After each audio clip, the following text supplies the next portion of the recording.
En una ocasión, mi esposa y yo fuimos a comprar algunas cosas a la recaudería y entre ellas compramos una piña. Por fuera la piña se veía bien, así nos la vendieron como buena calidad. Pero cuando mi esposa la partió, de esa piña, si se podía aprovechar el 10%, fue mucho. Estaba podrida prácticamente por dentro, inservible por dentro. Y esto, hermanos, me hizo pensar precisamente en nosotros como creyentes en Jesucristo, en el centro de nuestra vida. ¿Cuál es el centro de nuestra vida, hermanos? ¿Nuestro cerebro? ¿El sistema circulatorio? ¿Nuestro sistema respiratorio? ¿Nuestro aparato digestivo? ¿Cuál es el centro de nuestro ser, hermanos? El centro de nuestro ser es el corazón. ¿Cómo andan nuestros corazones, hermanos? ¿Andan bien nuestros corazones? ¿Cuándo fue la última vez que nos hicimos un chequeo del corazón? ¿Sí? No le damos importancia, hermanos, realmente no le damos importancia y resulta que muchas veces por una falla en el corazón se termina nuestra vida. Hay horas en la noche que son más cruciales en ese sentido porque es la hora en que nos puede dar un infarto al corazón. O hemos escuchado de personas que hasta yendo en la calle de repente se desploman porque tuvieron problemas con el corazón y se detuvo y se acabó todo ahí. En una ocasión nos contaban de un pastor allá en Chiapas. Él vivía en Tuxtla Gutiérrez y fue en ese entonces a dar clases al seminario que estaba más o menos como a una hora. La ciudad se llama Berriozábal. Entonces dicen que al bajar del camión le dio un infarto y ahí se acostó, se sentó porque le empezó a doler el pecho y ahí quedó el pobre hermano. Son circunstancias que pasamos, hermanos. ¿Por qué? Porque no atendemos adecuadamente a nuestro corazón. Lo mismo sucede en nuestra vida cristiana, hermanos. Si hablamos de nuestro corazón espiritual, ¿cómo se encuentra nuestro corazón espiritual? Y esto, hermanos, porque nuestro exterior, hermanos, puede ser un exterior de la mejor calidad, así como nos pasó a mi esposa y a mí con esta piña que se veía buena. Y yo digo en este sentido, hermanos, se veía buena porque yo tengo un antojo, yo soy bien antojadizo de la piña, ¿eh? Si con algo me quieren matar es con piña. Ajá. Y más si va con chilito y limón y todo eso. Ajá. Y me quedé con las ganas. De hecho, me quedé con las ganas. Yo le iba a quitar un poquito de esa piña y me quedé con las ganas. Entonces, hermanos, espiritualmente también, ¿cómo estamos por fuera? Pero principalmente, ¿cómo estamos por dentro? ¿Qué es lo que hay en nuestro corazón? Dice aquí en el Salmo 119, bienaventurados los perfectos de camino. Pero dice, fíjense, los que andan en la ley de Jehová, ¿sí? Pero hay que tener cuidado, hermanos, porque yo puedo seguir todos y cada uno de los mandamientos del Señor. Yo puedo estar como aquel joven rico que se acercó a Jesús y le preguntó, maestro, ¿qué puedo hacer para tener la vida eterna? El Señor le dijo, bueno, tienes a Moisés, tienes a los profetas, obedécelos. Señor, es que desde la infancia lo he hecho. Hasta ahorita no he fallado en ninguno de los mandamientos. ¿Qué más puedo hacer? Y fíjense, si consideramos lo que decía este joven, intelectualmente tenía el conocimiento, ¿sí? Intelectualmente, sabía, conocía perfectamente toda la ley de Dios. Y a lo mejor hasta podríamos pensar que era un joven cristiano maduro. ¿Por qué? Porque obedecía cada uno de los mandamientos. Y Jesús va al punto medular de este joven. Vende todo lo que tienes y repártelo a los pobres. Y ahí hagan de cuenta que este joven se topó con pared, pero una pared muy fuerte. ¿Por qué? Porque para Jesús, hermanos, lo externo no significa absolutamente nada si la intención del corazón no es glorificar a Dios. Recuerden la primera pregunta de nuestro catecismo menor de Westminster. ¿Cuál es el fin principal del hombre? Glorificar a Dios y gozar de Él para siempre. ¿Glorificamos a Dios realmente con todo nuestro corazón? Y vean lo que dice el versículo número 2. Bienaventurados los que guardan sus testimonios y con todo el corazón le buscan. Fíjense, dice ahí, con todo el corazón le buscan. No dice que con la mente. No, no habla de la mente. No habla del espíritu. No, no dice del espíritu. Dice del corazón. Con todo el corazón le buscan. Hablando precisamente de frutas, de verduras. Michoacán es una región muy aguacatera. ¿Cómo identificamos un buen aguacate, hermanos? A ver, ¿cómo lo identificamos?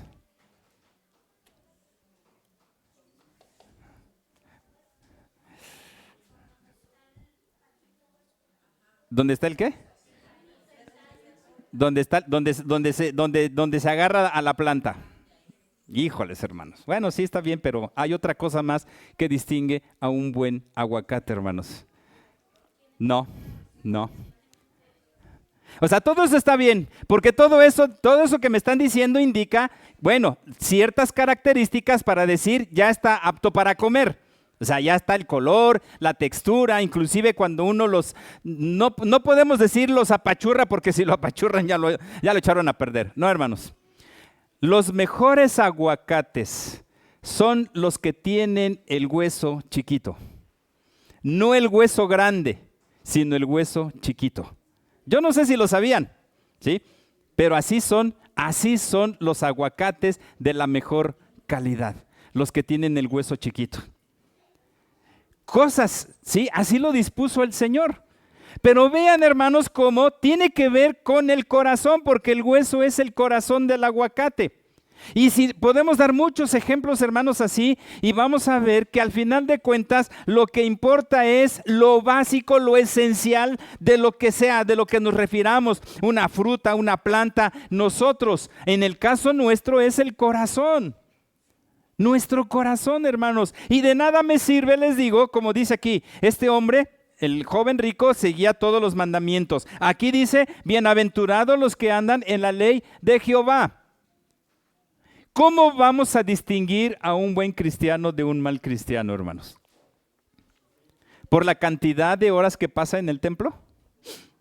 Hermanos, entonces si es así, les puedo decir que ya les gané porque pues, prácticamente aquí vivimos en el templo. ¿Sí? No es las horas que paso en el templo. Las buenas obras que hago, eso es lo que me va a distinguir, hermanos. La cantidad de dinero que doy de ofrendas y de diezmo al Señor es lo que me va a distinguir de un buen creyente o no.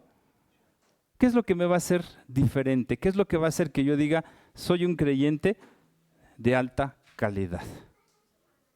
¿Qué es lo que hace? Mi corazón, hermanos. Mi corazón. ¿Por qué? Porque lo que decíamos, yo puedo obedecer al Señor en todo lo que me pida, pero lo puedo hacer aparentando obediencia a mi Dios. Hacerle creer a la gente que yo soy lo mejor de lo mejor. Puedo dar, como decía el apóstol Pablo, puedo inclusive entregar mi vida. Pero ¿se acuerdan qué decía ahí en 1 Corintios 13? Si no tengo amor, de nada me sirve. Soy como metal que resuena o tímbalo que retiñe y que hace solamente ruido. ¿Por qué? Porque no hay amor. ¿Y dónde está concentrado el amor, hermanos? ¿En el cerebro? ¿En la piel? ¿En los huesos? No, está en el corazón. En el corazón está. Jesús decía precisamente que lo que contamina al hombre no es lo que entra, sino lo que sale, porque del corazón viene y sale absolutamente todo, absolutamente todo. Y sigue diciendo, no hacen iniquidad los que andan en sus caminos. Tú encargaste que sean muy guardados tus mandamientos. Pero vean lo que dice ahí, la respuesta del salmista, que es lo que nos interesa, versículo número 5. Ojalá fuesen ordenados mis caminos para guardar tus estatutos. Fíjense, llama la atención, hermanos, esta frase, porque pensando en David, ¿qué David no era un hombre conforme al corazón de Dios? ¿Qué no la Biblia así lo describe como un hombre conforme al corazón de Dios? Y sin embargo veamos la realidad de David, hermanos. Un hombre pecador al final de cuentas. Pero la intención, ahí vamos. ¿Por qué David era un hombre llamado conforme al corazón de Dios? Porque él se sometía al Señor y lo hacía de todo corazón. Él le decía al Señor, Señor, ¿qué quieres que yo haga? Ayúdame para hacer tu voluntad, pero no para demostrarle a los demás, sino para darte la honra y la gloria que te mereces, para glorificar tu nombre. ¿Cuántas veces el Señor Jesús hizo alarde de su poder, hermanos? ¿Qué le decía a la gente que sanaba? ¿Qué le decía? Porque toda la gente quería, al verse sana, quería inmediatamente comunicarle a todo mundo que había sido sanado por Jesús. Y él les decía, a ver, espérate, simplemente ve al templo, cumple con todo lo que la ley te pide y adelante. ¿Por qué? Porque a Jesús nunca le gustó exhibirse, hermanos. A Jesús nunca le emocionaba el egocentrismo. No, hermanos. Jesús vivió en humildad y lo mostró con la sencillez de su corazón. ¿Cómo dijo Jesús? ¿Cómo dice la Escritura que vio Jesús al pueblo de Israel, hermanos? Dice que los vio como ovejas que no tienen pastor. ¿Pero qué fue lo que sintió ante eso? Dice, tuvo compasión. ¿Sí?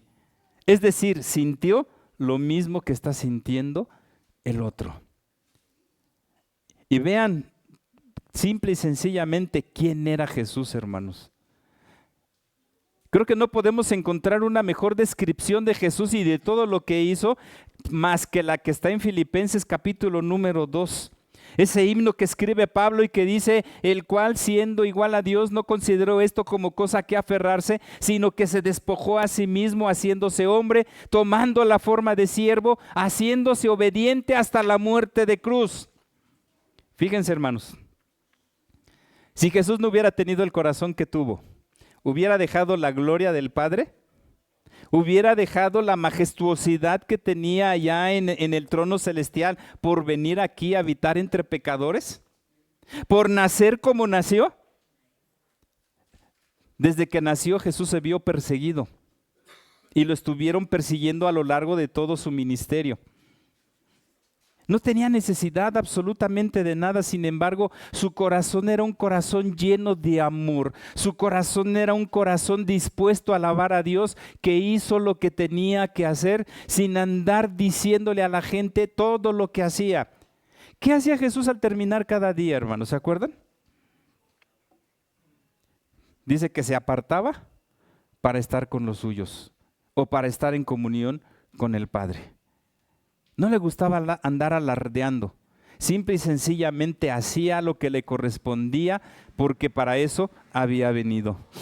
Y dice aquí David entonces, ojalá fuesen ordenados mis caminos para guardar tus estatutos, entonces no sería yo avergonzado cuando atendiese a todos tus mandamientos. Es decir, aquel hombre que busca ser como Dios o anhela estar en la misma sintonía con Dios, simple y sencillamente, como dice aquí, va a actuar conforme a la voluntad del Señor.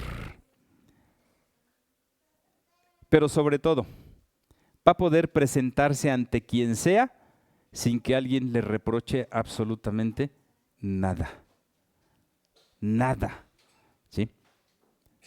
Pero hermanos, aquí es donde tenemos que hacer ese análisis, ese autoanálisis de nuestra propia vida. Y como les decía al principio, ¿cómo se encuentra nuestro corazón? ¿Cómo se encuentra? ¿Cómo estamos delante de Dios en ese sentido, hermanos? Realmente, y aquí es donde viene parte de esa reflexión que debemos hacer, ¿realmente somos dignos hijos de Dios? ¿Lo somos? La semana pasada escuchábamos una predicación alusiva sí al Día del Pastor, porque en la mayoría de las iglesias la semana pasada fue la celebración del pastor. Pero había una pregunta incisiva y que es la que Jesús le hace a Pedro. ¿Me amas? Si el Señor ahorita en esta tarde nos preguntara, ¿me amas? ¿Qué le responderíamos, hermanos? ¿Tendríamos el valor de decirle, sí, Señor, te amo?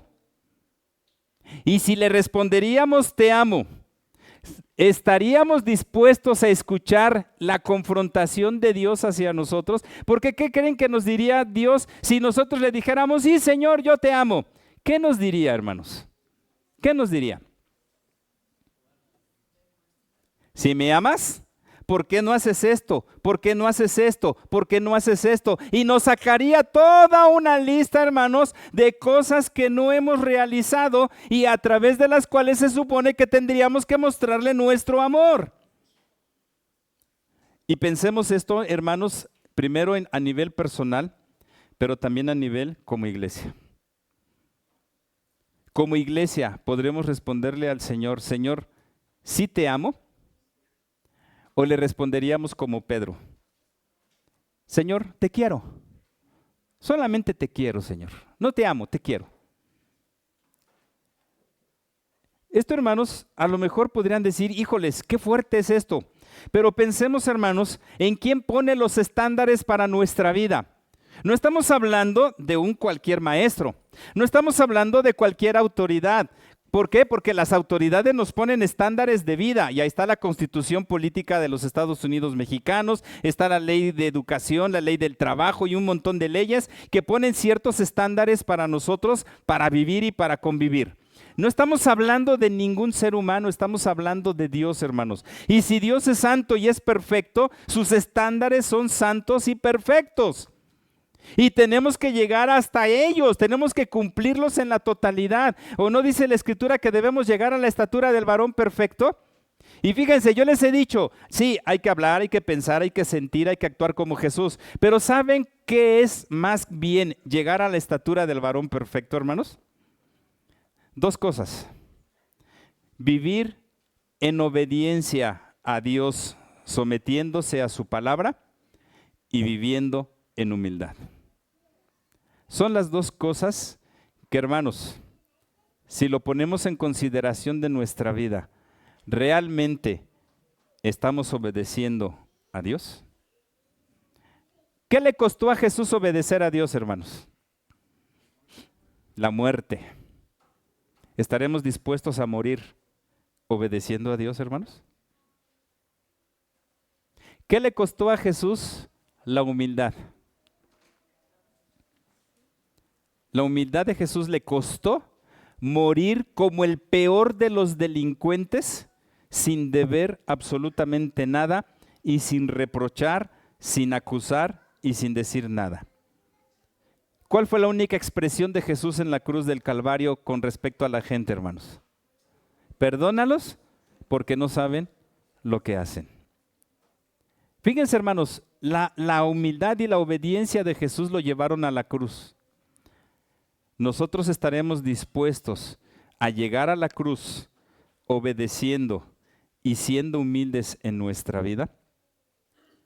Y aquí es donde entra la siguiente pregunta y con esto voy a terminar. ¿Qué es lo que queremos y qué es lo que anhelamos en esta vida, hermanos? ¿Vivir conforme al corazón de Dios o vivir conforme a nuestro propio corazón? Si vivimos conforme a nuestro propio corazón, hermanos, estaremos faltando a todo, absolutamente todo lo que Dios nos ha pedido. Porque ¿cómo es nuestro corazón, hermanos? Sinceramente, ¿cómo es nuestro corazón? Un corazón perverso, un corazón pecador, un corazón alejado de Dios. Pero ojalá que querramos vivir conforme al corazón de Dios y que anhelemos vivir conforme al corazón de Dios. Dice al final entonces, te alabaré con rectitud de corazón cuando aprendiere tus justos juicios. Tus estatutos guardaré, no me dejes enteramente. Y ojalá que nosotros también podamos decirle al Señor, te alabaré con rectitud de corazón. ¿Qué tiene que hacer cada uno, hermanos? Cada uno lo sabrá. Cada uno sabrá qué es lo que tiene que hacer para vivir conforme al corazón de Dios. Y ojalá que no se quede nada más en un decir, híjole, sí, tengo que vivir conforme al corazón de Dios. No, sino que lo hagamos, que seamos fieles, que seamos humildes, pero sobre todo, que seamos obedientes a lo que Dios nos ha dicho. Que el Señor nos bendiga.